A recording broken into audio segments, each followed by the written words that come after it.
आकृत्या मोजणे यामध्ये मी त्रिकोण किती असा हा घटक घेतलेला आहे। यामध्ये मी 4 आकृत्या घेतलेल्या आहेत। या 4 आकृत्यांमध्ये त्रिकोणच मोजायचे आहेत आपल्याला।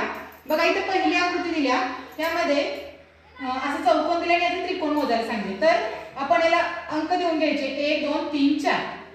म्हणजे यामध्ये ट्रिक्स अशी आहे की जे 4 अंक आहेत गुणिले 2 करायचे। 4 गुणिले 2 बरोबर 8, म्हणजे यामध्ये 8 त्रिकोण आहेत। दुसरी आकृती बघा तशीच आहे, 4 गुणिले 2 बरोबर 8। दुसऱ्या चौकोनातील 4 गुणिले 2 बरोबर 8।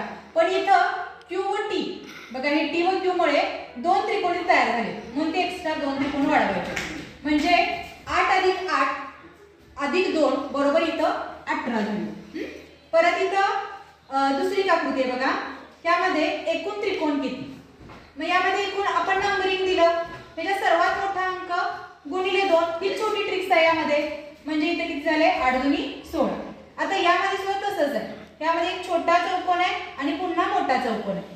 छोट्या चौकोनामध्ये 8 अंक सगळ्यात मोठा आहे आणि मोठ्या चौकोनामध्ये सुद्धा 8 अंक मोठा आहे, म्हणून 8 गुणिले 2 बरोबर 16। 8 गुणिले 2 बरोबर 16, म्हणजे 16 अधिक 16 32 त्रिकोण यामध्ये। त्या छोट्या छोट्या ट्रिक्स लक्षात ठेवल्या की आपल्याला पटकन गणित सोडवता येतं।